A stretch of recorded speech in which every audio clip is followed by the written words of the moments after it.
নমস্কার, আশা করি সবাই ভালো আছেন। আজ টিভি বাংলা থেকে আজকের এক ঝলক নতুন খবর।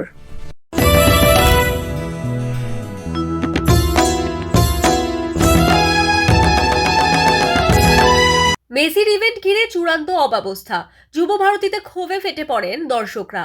মেসির কলকাতা সফর ঘিরে উত্তেজনার মাঝেই সামনে এলো চূড়ান্ত অব্যবস্থার ছবি। নির্ধারিত সময়েই লিওনেল মেসি যুব ভারতীর ক্রীড়াঙ্গনে প্রবেশ করেন। মাঠের পাশে গাড়ি থামানো হলে তাকে ঘিরে ধরেন সেলিব্রিটি থেকে প্রাক্তন ক্রিকেটাররা। কিন্তু মেসি মাঠে ঢোকার পর প্রত্যাশার চেয়েও বেশি ভিড় জমে যায় তার আশেপাশে। ফলে আয়োজকরা পরিস্থিতি সামাল দিতে ব্যর্থ হন এবং নির্ধারিত সূচির একাংশ কার্যকর করা যায়নি। মাঠে বিশৃঙ্খলা বাড়তে থাকায় আয়োজক শতদ্রু বারবার মাইকে ঘোষণা করেন, মেসির টিমের বাইরে যারা রয়েছেন তারা যেন মাঠ ছেড়ে চলে যান। তবে সেই নির্দেশ কার্যত উপেক্ষিতই রয়ে গেছে। উল্টে মেসির সঙ্গে সেলফি এবং অটোগ্রাফ নেওয়ার জন্য হুড়োহুড়ি শুরু হয়। কিছুটা এগিয়ে গিয়ে দর্শকদের দিকে হাত নাড়েন মেসি।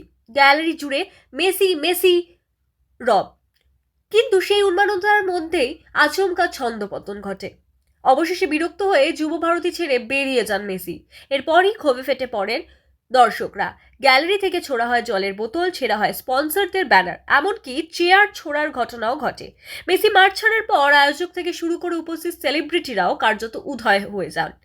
গোটা ঘটনায় যুব ভারতী ক্রীড়াঙ্গন রণক্ষেত্রের চেহারা নেয়। আজকের খবর এখানেই শেষ। কেমন লাগলো জানাবেন, সাবস্ক্রাইব ও শেয়ার করবেন। আপনারা ভালো থাকবেন।